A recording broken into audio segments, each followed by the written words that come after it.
네, 단기 선교 때문에 한 주간 시편 강의를 멈추게 되었는데요. 지지난 주에 어떤 말씀 생각했습니까? 사망에서 건져내 주시는 하나님, 하나님의 여러 가지 많은 이름들 가운데 사망에서 건져내 주시는 하나님, 또 우리를 넘어뜨리기 위해서 호시탐탐 기회를 노리고 우리를 공격하는 원수 사탄을 쳐서 멸하시는 하나님에 대해서 우리가 생각해 보았습니다. 자, 그런데 하나님께서 우리를 사망에서 건져내 주시기만 하시면, 우리에게 새 생명을 주시기만 하시면, 또 우리의 원수 사탄을 멸해 주시기만 하시면 다 되는 것인가? 그렇지 않아요. 아직도 우리에게 필요한 것이 있습니다. 그것은 무엇이냐면, 하나님께서 우리를 살려주셨는데, 하나님께서 우리에게 새 생명을 주셨는데, 우리가 이 세상을 살아가면서 그저 생명만 붙어있는 존재로 살아가서는 안 되죠. 자, 생명만 붙어있고 아무것도 하지 못하는 사람을 우리가 뭐라고 말합니까? 식물인간이다, 그렇게 말합니다. 그런데 그런 식물인간과 같은, 만약에 우리에게 예수 그리스도를 믿음으로 생명을 얻었는데 이 세상에서 그리스도인으로서 아무런 영향력도 미치지 못하고 빛과 소금의 역할도 감당하지 못하며 산다면 그 사람은 어떤 사람이라고 말할 수 있어요? 식물 성도. 그렇죠. 생명 붙어있지만 아무것도 하지 못한다면 식물인가처럼, 내게 영원한 생명은 있지만 이 세상에 살면서 그리스도인으로서 아무런 영향력도 미치지 못하고 산다면 식물 성도라고 말할 수 있겠죠. 그렇지 않기 위해서는, 이 세상에서 영향력을 미치고 빛과 소금의 역할을 감당하면서 살기 위해서는 우리에게 뭐가 더 필요한가? 힘이 필요해요. 힘이 필요해요. 하나님의 힘이 필요하다. 하나님께서는 바로 그 힘을 우리에게 주시는 분이. 그래서 오늘 본문에 뭐라고 말하고 있어요? 내 하나님이 너의 힘을 명령하셨도다.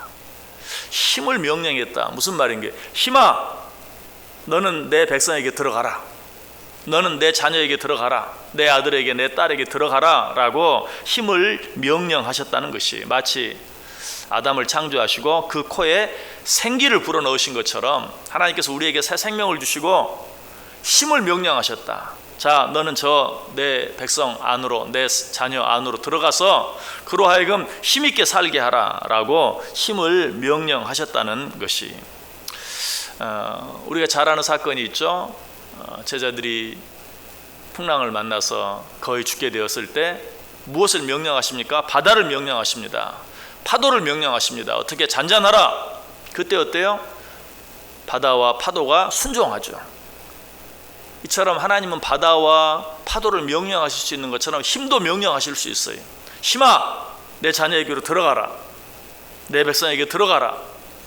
그러면 힘이 우리에게 주어지는 것이, 우리는 이 하나님을 믿어요. 이 하나님을 잘 알아요. 우리는 그래서 이 하나님을 전능하신 하나님이라고 불러요.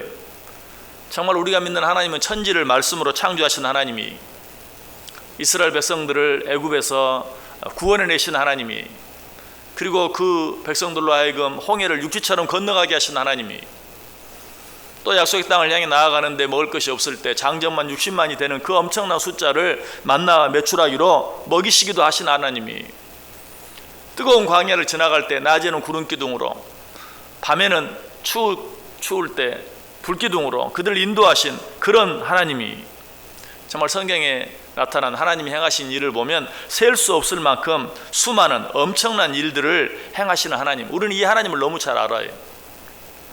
근데 우리가 잘 모르는 것이 있어요. 그건 무엇입니까?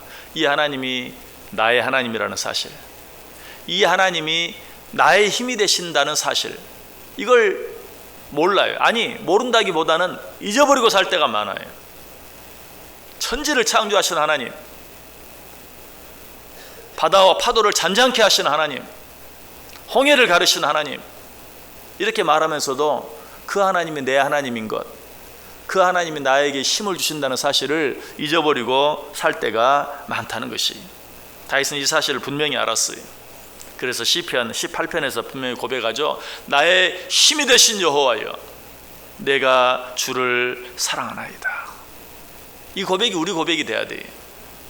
그냥 다윗의 고백만이 아니라 나의 힘이 되신 여호와여, 내가 주를 사랑하나이다 라고 고백할 수 있어야 돼요.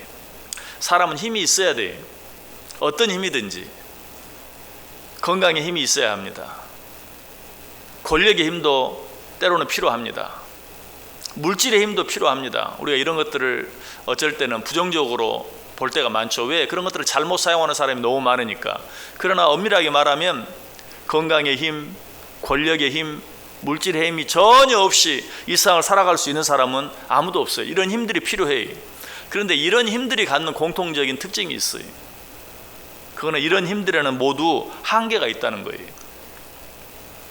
자, 우리에게 물질의 힘이 있고 권력의 힘이 있다 할지라도 건강을 잃으면 소용없죠. 그러니까 그 어떤 힘도 그 하나만으로 완전하지 못해요. 물질의 힘도 건강의 힘이나 권력의 힘이 뒷받침되어져야, 권력의 힘도 또 건강의 힘이나 물질의 힘이 뒷받침되어야 이것이 진정한 힘이 될 수 있는 것이, 또 건강도 있고 물질도 있고 권력도 있다 할지라도 어때요? 우리 인간은 어떻습니까? 시간이 지나가면 점점 나이가 들게 되고, 나이가 들게 되면 드는 만큼 힘이 빠지게 돼요. 성경이 그렇게 말하죠. 우리 인생은 어떻다? 시간이 지나갈수록 점점 더 후패해 갈 수밖에 없다. 그래서 우리가 이구동성으로 하는 말이 있죠. 세월 앞에는 장사가 없다. 제 아무리 건강의 힘이 있고 물질의 힘이 있고 권력의 힘이 있던 사람도 세월 앞에는 장사가 없어요. 이건 뭘 말합니까? 세상의 힘은 다 한계가 있어요. 필요한 것이긴 하지만 거기에는 모두 제한이 있어요. 무엇보다도 이런 모든 힘들은 상대적이에요. 그래서 내가 아무리 물질의 힘을 갖고 있다 할지라도 그보다 더 큰 힘을 갖고 있는 사람 앞에서는 소용이 없어요. 권력의 힘도 건강의 힘도 다 마찬가지. 이처럼 세상의 모든 힘은 제한적이고 상대적이. 그래서 성경은 기회 있을 때마다 사람의 힘, 말의 힘, 군대의 힘 이런 것들을 의지하지 말라라고 말하고 있어요. 어떤 힘을 의지해야 할까요? 하나님의 힘을 의지할 수 있어야 돼요.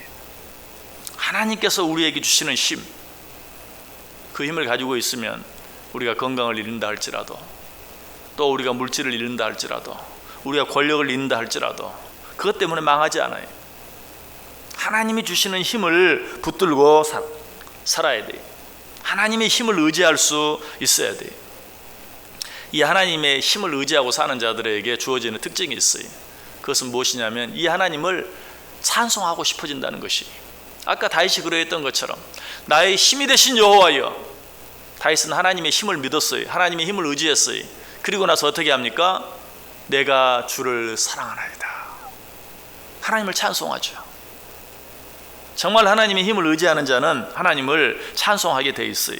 바울도 그러했어요. 고린도전서 14장 15절에 내가 영으로 찬송하고 또 마음으로 찬송하리로다. 왜? 하나님이 나의 힘이 되시는 것을 내가 알기 때문에. 여러분, 이 하나님의 힘을 의지할 때 하나님께서는 진정으로 우리의 힘이 되어 주십니다. 그리고 그 하나님의 힘을 우리가 받을 때 우리는 하나님의 형상을 회복할 수 있고, 잃어버렸던 기쁨을 되찾게 되고, 잃어버린 힘을 다시 찾게 되고, 또 나를 이기게 되고, 죄를 이기게 되고, 또 악한 사탄 마귀의 권세를 이기게 돼요. 우리는 늘 이런 것들을 이기는 삶을 살기를 원해요. 그러나 힘이 없으면 안 돼요. 그것은 물질의 힘만으로 되는 게 아니, 권력의 힘으로 되는 게 아니, 건강의 힘으로 되는 게 아니, 오직 하나님의 힘으로 되어져요. 하나님께서 내게 힘 주실 때 이 모든 것들을 이기게 돼요. 나를 이기게 되고, 죄를 이기게 되고, 세상을 이기게 되고, 또 우리에게 어떤 어려움, 어떤 고통이 주어진다 할지라도 이 하나님의 힘을 믿고 의지할 때 그 모든 것들을 이기며 살아갈 수 있다는 것이.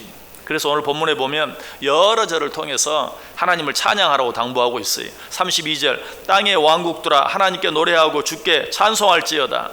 33절 옛적 하늘들의 하늘을 타신 자에게 찬송하라. 주께서 그 소리를 내시니 웅장한 소리로다. 또 오늘 본문이 끝나는 35절 뒷부분에도 이스라엘의 하나님은 그의 백성에게 힘과 능력을 주시나니 하나님을 찬송할지어다. 여러분, 하나님이 공급해 주시는 힘을 얻기를 원하십니까? 늘 하나님을 찬송하세요. 다윗처럼 나의 힘이 되신 여호와여 내가 주를 사랑하나이다. 하나님을 찬송해 보세요. 그 하나님이 내게 힘을 주세요. 그 하나님이 내게 힘을 주실 때 우리는 모든 것을 이길 수 있어요. 또 이 하나님의 힘을 믿고 의지하는 자들의 또 한 가지 특징이 있어요. 뭘까요? 찬송하는 것과 더불어서 기도하는 것이. 하나님의 힘을 의지하는 자는 하나님께 기도할 수밖에 없어요. 내가 누군가의 힘을 의지한다면 어려움이 있을 때 그 사람을 찾아가서 도움을 청하는 것처럼, 내가 하나님을 의지하고 하나님의 힘을 의지한다면 어려움이 있을 때 하나님께 기도하게 되는 것이. 오늘 다윗이 또 그렇게 하고 있어요. 28절 보세요. 내 하나님이 내 힘을 명하셨도다. 하나님이여 우리를 위하여 행하신 것을 견고히 하소서. 하나님이 나의 힘이 되시는 것을 믿습니다. 그러니 하나님, 내게 힘을 주셔서 나를 견고하게 해 주옵소서라고 하나님께 기도하는 것을 보게 돼요. 역시 사도 바울이 또 그러했어요. 고린도전서 14장 15절에 그러면 어떻게 할까? 내가 영으로 기도하고 또 마음으로 기도하리라. 내가 하나님을 의지하니, 내가 하나님의 힘을 의지하니, 내가 하나님께 기도하고 또 기도하리라. 여러분, 우리가 이렇게 기도하면 하나님이 어떻게 해주실까요? 견고하게 해주세요. 왜? 하나님이 그렇게 약속하셨어요. 시편 89편 4절에 보면 내가 내 자손을 영원히 견고히 하며 내 왕위를 대대에 세우리라. 하나님의 힘을 의지하고 하나님께 기도하면 하나님이 우리를, 그 기도를 들으신다. 그리고 견고하게 해주신다. 여러분, 이 하루도 하나님이 공급해 주시는 힘을 믿고 그 힘으로 말미암아 나를 이기고 죄를 이기고 세상을 이기는 그런 삶을 살기를 원하세요? 하나님을 찬송하세요. 세상 노래도 부르면 힘이 생기는 노래들이 있어요. 하물며 하나님을 찬송하는 노래가 얼마나 우리에게 힘이 되겠어요? 하나님을 찬송해 보세요.